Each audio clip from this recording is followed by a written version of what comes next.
Il y a 3 choses que je veux vous laisser, juste 3.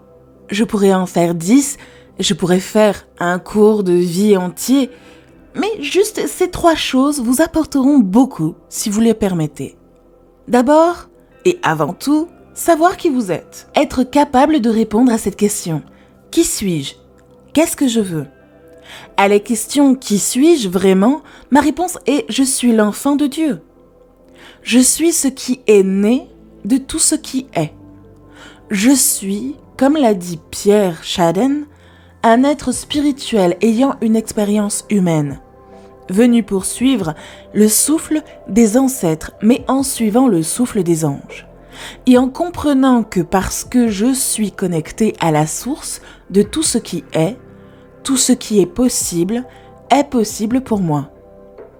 C'est qui je suis et qu'est-ce que je veux.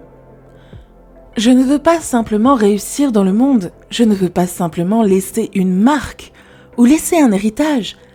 La réponse à cette question pour moi est « Je veux accomplir la plus haute et la plus vraie expression de moi-même en tant qu'être humain. Je veux tenir la promesse que le Créateur a rêvée quand il a rêvé des cellules qui m'ont constitué. C'est ce que je veux. Vous devez avoir une sorte de vision de votre vie. Même si vous ne connaissez pas le plan, vous devez avoir une direction dans laquelle vous choisissez d'aller. Vous devez être aux commandes de votre propre vie parce que si vous ne l'êtes pas, la vie vous conduira. Alors, savoir qui vous êtes vraiment dans cet espace et ce temps que nous incarnons, c'est la première des choses. Que voulez-vous ?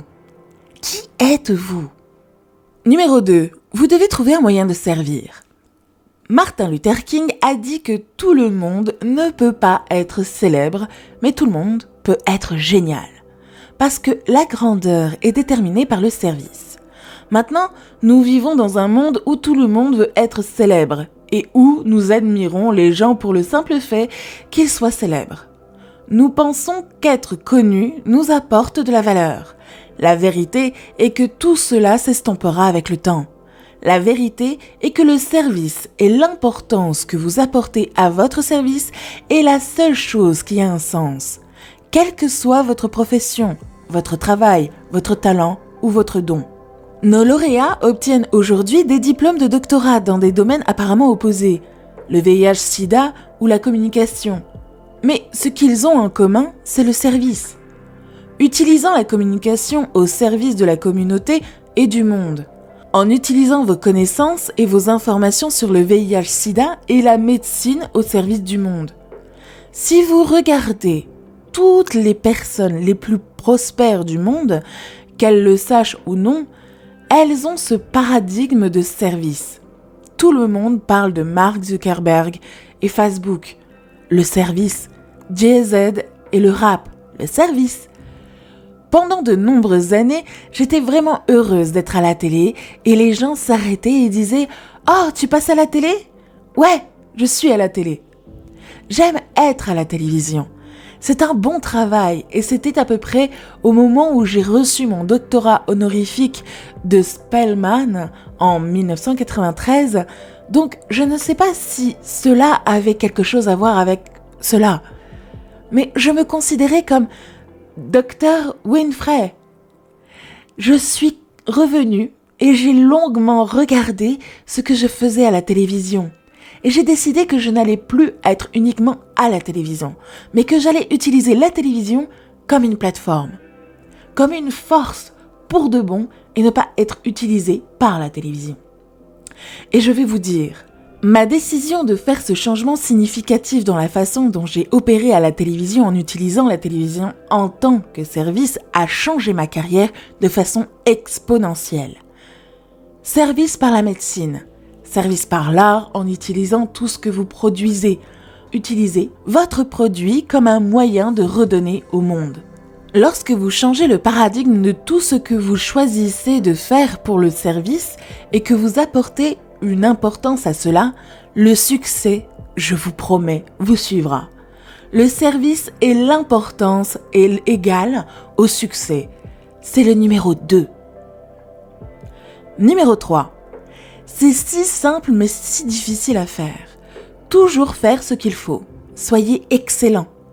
Les gens le remarquent, comme vous remarquez que vous allez à un fast-food et quelqu'un vous donne une serviette supplémentaire et de la sauce. Vous le remarquez. Vous voulez retourner à ces personnes parce que même à un fast-food, l'excellence se montre. Soyez excellent. Laissez l'excellence être votre marque. Tout le monde parle de construire une marque. Je n'ai même jamais su ce que c'était. Quand les gens disaient que vous êtes une marque, je disais non, je suis juste Oprah. Ce que je reconnais maintenant, c'est que mon choix est de faire la bonne chose à tout égard, dans chaque exemple, dans chaque expérience. Et l'excellence est ce qui a créé la marque. Et ce que je sais, c'est que lorsque vous êtes excellent, vous devenez inoubliable. Les gens se souviennent de vous, vous vous démarquez. Vous devenez une femme inoubliable. Et c'est ce que nous voulons tous.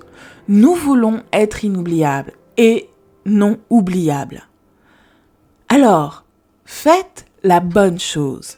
Même quand personne ne sait que vous faites la bonne chose. Parce que faire la bonne chose apportera toujours de bonnes choses à vous. Je vous le promets, parce que la 3e loi du mouvement est toujours à l'œuvre. Pour chaque action, il y a une réaction égale et opposée. C'est si vrai dans toutes nos vies. Il suffit de faire la bonne chose et la bonne chose vous suivra même lorsque les gens ne le soutiennent pas. Je me souviens de nombreuses fois dans mon émission. Il y a beaucoup d'émissions que vous n'avez jamais vues et la raison pour laquelle vous ne les avez pas vues est parce que j'ai obtenu le dernier vote. Et je me souviens, en 2010, mon équipe, l'équipe la plus travailleuse de la télévision, avait fait cette interview avec une femme qui s'est avérée être une enseignante de l'école du dimanche le jour et une accro au sexe la nuit. Ils étaient comme... Vous ne le croiriez pas. Nous l'avons fait sortir. Nous l'avons filmée avec les gars. Et nous devons la montrer. Et elle était prête à tout nous montrer. Tout. Je me suis assise avec cette femme pour une interview qui a été enregistrée pendant le processus de l'entretien. Je dis « Pourquoi faites-vous ça ?» Et elle a dit « Oh, je veux aider les gens. Je veux raconter mon histoire et je veux aider les gens. » J'ai dit « Avez-vous des enfants ?» Elle dit « Oui, j'ai un fils de 10 ans. » J'ai tout de suite su que cela ne verrait jamais la lumière du jour. Alors, nous avons cessé d'émettre et j'ai dit à la dame que nous n'allions pas diffuser cette émission. Elle a dit « Pourquoi ?» Mon producteur a dit « Pourquoi ?»